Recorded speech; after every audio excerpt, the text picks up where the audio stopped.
Олон улсын Ахмадын өдрийг угтаж Баянгол дүүрэг өндөр настангуудаа хүлээн авч уулзаж хүндэтгэл үзүүллээ.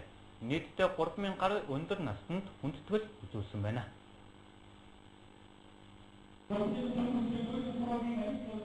Баянгол дүүрэг 23 хороотой 17,000 шахам өндөр настантай.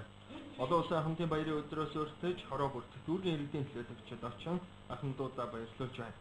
Яг энэ үйл явдалтай зэрэгцэн дүүргийн нийгмийн оролцоотой дүүргийнхээ хөгжил төв нэмэр оруулдаг 3000 өндөр настай зөвлөж хүндэтгэл үзүүлж байна.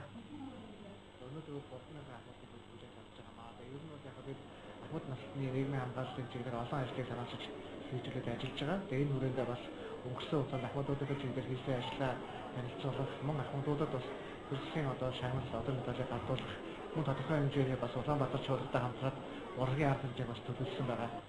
Хүндэтгэлийн баярт улсын их хурлын гишүүн, засгийн газрын гишүүн Эрдэнэ, улсын их хурлын гишүүн Одон Туяа, нийслэл дүүргийн иргэдийн төлөөлөгчид оролцож байна. Их хурлын гишүүд ахмадын нийгмийн асуудлыг шийдвэрлэхийн тулд тэтгэврийн шинэ хууль өргөн барьсны ахмадуудаа энэ үеэр дуулгаж байлаа.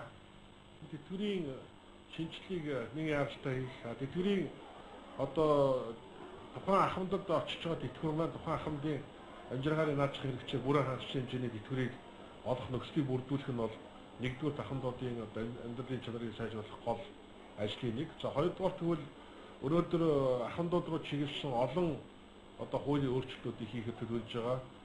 Хамтын тэтгэврийн тухай хуулийг батлуулахаар ажиллаж байна. За дээр нь нэгдүгээр хоёрдугаар тэгвэл энэ Баянгол дүүргийн ахмадуудаа зориулсан ахмад хөгжлийн ордон барихаар төлөвлөж байна. Өнгөрсөн 2 жилийн хугацаанд улсын их хурл дээр санаачлаад хүүхэд хөгжлийн хүүхэд төлөвшлийн ийм их орон 36 гэдэг хөтөлбөрийг явуулсан. Энд манай ахмадууд маань ч энэ хөтөлбөрт ирж бас хүүхдүүдтэй санаа бодлоо солилцох, хүүхдүүдэд энэ амьдрах ухааныг заах тал дээр бас сайхан хамтарч ажиллаж байгаа.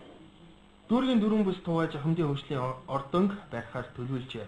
Мөн дүүргийн харьяанд байдаг 6 дугаар төвийг буулгаж ахмад хүүхдийн хөгжлийн нөхөн сэргээх төвийг байгуулах болсныг дуулгаж байгаа.